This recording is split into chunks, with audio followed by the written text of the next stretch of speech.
Hello everyone and welcome. In this video I'm going to be sharing my thoughts on Fear the Walking Dead Season 7 Episode 3. As is the norm with all my videos, I won't be holding back on any spoilers, so please do keep that in mind. Anyway, without further ado, let's begin. So first of all, I apologise for my nasally voice this week. I do have a cold, so if I sound a bit funny, that's the reason why, and you just have to deal with it, so sorry about that. But anyway, this week's episode deals with John, Dory Sr. and June as we go back to them in Teddy's bunker. That's where they ended up last season. And we follow them as they count down the days until they're able to go back to the surface. The opening of this episode tries to do this kind of Groundhog Day-like homage by showing these characters doing the same thing every single day.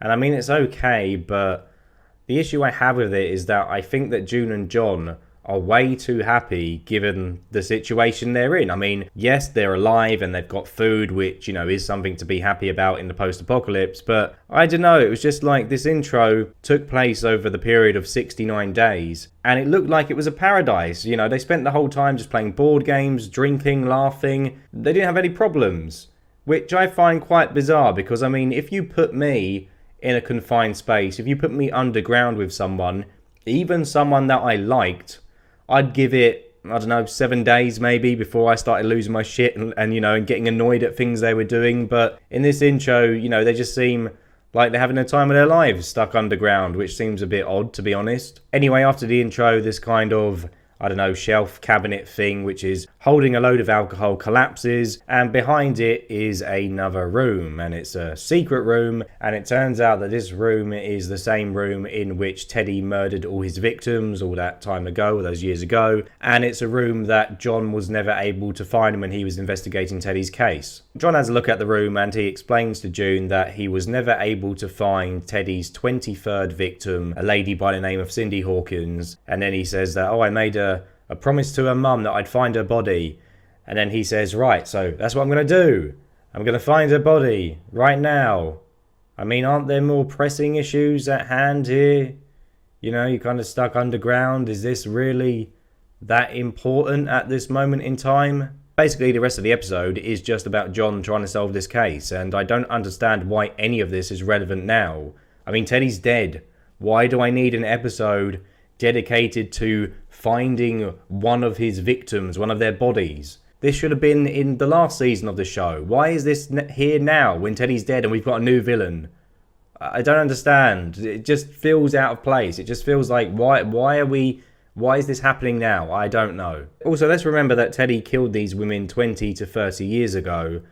So why now does John need to fulfill this promise? Why does it matter? Because even if he does, even if he finds this woman's body, what's he going to do? It's the end of the world. He can't really go search for her mum and say, I found your daughter's body, because how would he even know where she is? What's to say that she hasn't even died since the 20, 30 years since her daughter died? Even if he does find Cindy Hawkins, what's he going to do? Go up to the surface and give her a little funeral?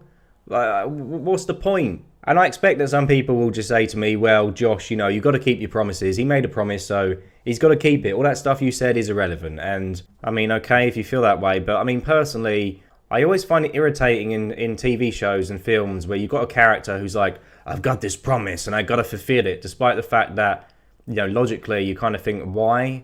Why are you doing this now? Haven't you got other things to be doing, you know? It's like, imagine if you had some guy in a TV show and he's like, I made a promise to my grandma 10 years ago before she died that I would only eat noodles for the rest of my life. And that's what I'm going to do. I'm going to eat noodles forever because I made a promise. Like, why? Why are you doing this, mate? She's dead. If you don't eat noodles, don't eat noodles. Why are you still eating noodles? Because of some dumb promise you made. I don't know where the example of noodles came from, but I hope you get the point I'm trying to make. You know, it happens a lot in TV shows and films where some character will be like, yeah, I made a promise all those years ago. And you just think, oh, well, just forget about it, man. Forget about it. It's a waste of time.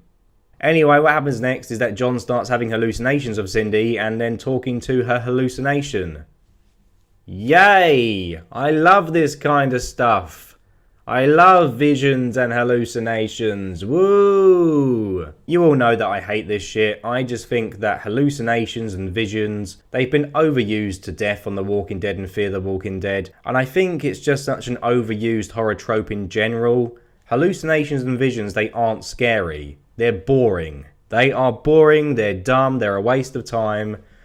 Yeah, and that's what this episode felt like, another waste of time. I mean, look at Cindy Hawkins. She doesn't even look, disfigured, or she doesn't look like she was attacked. I mean, she doesn't even particularly look like she's dead. She just looks a bit pale, like me. Fear also added like this weird echo effect onto her voice as well. So every time she spoke, it had this weird kind of distorted echo noise in the background. And again, it didn't make things any scarier. It just made it annoying. So I don't know what the point of this was either. In my opinion, this episode would have been much scarier if we hadn't actually seen any of Teddy's murder victims. If we didn't see these hallucinations. I think it would have been scarier if John was just hearing voices, for example, rather than talking to a hallucination ghost lady for like 30 minutes. I mean, a common complaint that I have with a lot of horror films and a lot of horror TV shows is that once you show the monster or the ghost or demon or whatever it is, that's the antagonist in your show, then that's when the horror goes, because there's nothing scary about watching your characters fight a CGI monster for like 40 minutes. That's then, you've ruined it. All the scare's gone, the fear factor's gone. Horror is about building up suspense and building up tension, and quite often in horror shows, they have a tendency to show too much, and that's exactly what they did here. It just isn't scary seeing this lady. There's nothing scary about her. Another reason why this episode pissed me off is that because we've already had an episode focused on visions and hallucinations back in Season 6. Season 6, Episode 12 is all about the dreams, that Grace is having. So why now are we having another hallucination-heavy episode? 7 episodes after that, we've got yet another episode about a character seeing stuff. Why?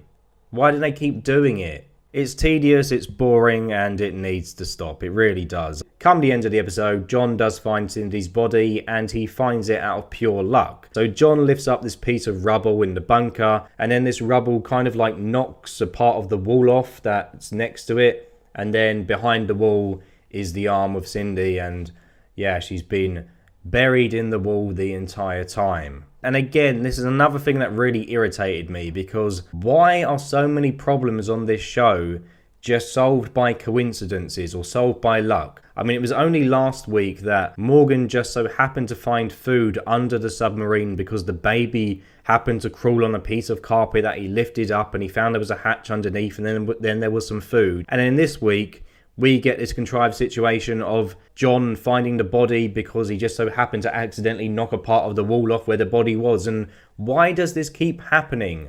Why does everything on this show happen out of coincidence? It's just lazy writing. It's really lazy creating a problem and then just having it solved by luck. It just shows that the writers are incapable of solving these problems, naturally. Solving these problems in a meaningful and kind of reasonable, realistic way. What bugs me is that John is an ex-policeman, yet this case in this episode was solved by luck. It shouldn't have been. This episode should have been a chance for John to show his investigative, I can never say that word, investigative skills. We should have had John finding clues and solving the mystery on its own, not just because, he happened to knock a piece of the wall off. Honestly, the writers should have just scrapped all the shit with the people in the masks this episode trying to get into the bunker. They should have scrapped the stuff with the hallucinations. This episode should have just been about June and John working together to solve this case, using their skills, using their knowledge, not relying on luck. Really what should have happened is that the writers should have had John and June looking at clues in this room. Maybe they have to decipher some riddles or some puzzles. Maybe they uncover another set of rooms, that are also locked away. Maybe they find some notes from Teddy left behind taunting John, saying, oh, you're never going to find Cindy. It should have been something like that. You could even go full balls to the wall and have this episode be like a Saw movie. Have June and John walking into various rooms and dealing with traps that Teddy has left for them, and maybe at the end of the day when they solve all the traps, it reveals where the body is, because Teddy was a bit of a psychopath, so it's not beyond him. It's not unreasonable to think that he wouldn't do this kind of thing. I know that sounds a bit stupid, but it would have been more interesting than what we got. I just think that there's more that the writers could have done in this bunker scenario. I mean, they already found one room of Teddy, so why stop there? Have more rooms, like I said, have more clues, have puzzles, have it be an episode about them solving a case, doing something, using their brains, not just fucking talking to hallucinations. So that's basically the gist of why I didn't like all the stuff with John this episode, but there's some other stuff I want to cover before I wrap up this video. So firstly, I didn't like how June was portrayed this episode. In Fear 6B, the writers tried to change June into this kind of badass Carol-like character. And I said at the time that I felt the transformation was a bit forced, and I still stand by that. But they had changed June, and you know, this is why she shot Ginny, because she was a different person now. She wasn't taking any shit. She was going to do the things that she deemed necessary. Yet in this episode, she's a damsel in distress. So basically what happens is one of the gas mask people break into the bunker, and there is this other kind of mini storyline this episode of these people trying to break in and they want supplies, but not really anything comes from it. We still don't learn anything about them. They all die, which is why I didn't really feel the need to talk about it until now. But anyway, one of them breaks in the bunker and June's there kind of hiding, you know, with a, I don't know, it is a knife or a blade or whatever it is. I don't know, something that she's found in the bunker. I imagine it's sharp. I don't know what it is. But anyway, she's hiding around the corner waiting for this guy. And what happens is that John appears in the nick of time to save her. But he shouldn't have to, because I thought the entire point of 6B was to show that June can take care of herself. Well, the entire point of June's character arc in 6B was to show that she changed and that she's stronger and, you know, that she doesn't have to be scared. But here she is kind of cowering in the corner waiting for John to come save her, which I just felt was a bit dumb. After this, it's revealed that the numbers that June was writing down to signify how long they had to wait to go back to the surface was completely made up. So at the start of the episode, June said that the time to go to the surface, which I don't know, was 300 something days, which she wrote down. She said that that was what she had picked up from reading some kind of surviving a nuclear blast book or whatever. So she says that that number is based on science. But at the end of the episode, she says that, oh, I just made it up. I just made this number up because I want us to stay down here for as long as we can because I'm scared. Which again, I just think goes against what her character was in 6B. I get that John died and, you know, she's obviously traumatized and upset about it, but I don't know. I just think if this was the case, this should have been addressed in 6B immediately after he died instead of now, because it kind of feels like the writers changed her character, tried to make her at least, you know, into a Carol-like character, but now she's gone backwards. Now she's reverted, into this character who is scared and who lies about stuff like she did when she first joined the show, when she was lying about things and running away and all that kind of stuff. And yeah, it's kind of annoying. It just feels like all the progression that her character's had is completely gone now, and now she needs to be saved by other people, which is, yeah, kind of irritating. I mean, June isn't my favourite character. I don't particularly care about June, but it did still bug me. June also manages to make a pair of radiation-resistant suits for her and John, because apparently making radiation-resistant suits in Fear the Walking Dead is as easy as pouring a bowl of cereal. Like, how does every character on this show, how are they able to do this? How are they able to make suits, make cars, do all this stuff? It's just like, whenever the plot suits it, the writers are like, right, okay, let's let this character make this. Let's let them make a hazmat suit. Let's let them do this. It shouldn't be this easy to make a suit. You know, these suits should be things that characters are fighting over. They should be a resource that people are trying to kill people for, because it protects you outside. It shouldn't just be like, oh, I just found some stuff and taped it together. Now we've got a suit. Let's go outside. Yay. Like, it doesn't make any sense. Also, like last week's episode, this episode looks absolutely terrible. I mean, the scene in which John is above the surface and he's fighting off the gas mask people, you can tell that it's filmed in some kind of indoor set and they're just using like smoke machines for the gases that are coming up and stuff like that. I think, you know, it looks like you can even see the kind of the background of the set, and it just looks so bad, which is a shame, because like I said, I felt the first episode looked fantastic, but yeah, this did not look good at all. The episode ends with the bunker entrance collapsing in on itself, and it knocks John and June out. And then they wake up at Strand's tower. And yeah, Strand sent people out to get them. Because, you know, apparently Strand in this universe is basically everywhere. You know, he seems to have more reach than the Saviors do. Last week he sent his people to the submarine where Morgan was. Now he just so happened to save these two in the nick of time. Yeah, just a bit unbelievable. Strand says to the pair of them that they can stay if they want to, but after he leaves, John says to June that, oh, we can't stay after what he did to Morgan. And I'm not really sure why John likes Morgan so much, given that he barely knows him. In fact, I'm not sure why anyone on this show likes Morgan, but there you go. Anyway, they both do end up staying at the tower because they realise that they can't get past all the walkers that Strand has drawn towards the building. And it looks like this week that Strand has built a wall. And I said that in episode 1, that he should have built a wall. So, yeah, that's something good. I mean, that shows that the writers have at least half a brain cell between them, because why wouldn't you build a wall? So at least that's something that makes sense. The episode ends with Morgan arriving at the bunker where John and June were, but of course it's too late. They've already left. Strand's already taken them. And yeah, one thing I failed to mention was that the reason why Morgan got there was because during the opening montage, what happened was that John is on the radio and he's saying, we're in this location, we got lots of food, blah, blah, blah. And that's actually why the gas mask people found him in the first place. And again, I mean, this is incredibly dumb. This is such a stupid thing to do. Why, in a post-apocalypse, you know how dangerous people are, why would you be on the radio saying, hi, we're in a secure location with food, come and get us? Like, it doesn't make any sense. But anyway, Morgan tracks them down because he hears the radio, and then basically on the other end of the radio when he gets there, it's Strand, and Strand starts mocking him. He says, like, Morgan, you're a bore, your way doesn't work, no one wants to listen to you anymore. He's 100% right. He's 100% right. Morgan is boring. I don't care about him. I want Strand to win. I just want Strand to kill him. Sadly though, I feel that the season is going to end in either of these two scenarios. Number one, what's going to happen is that Morgan wins and then he kills Strand, or Strand dies at the hand of his walkers, or something's going to happen. Strand's going to die and Morgan's going to live.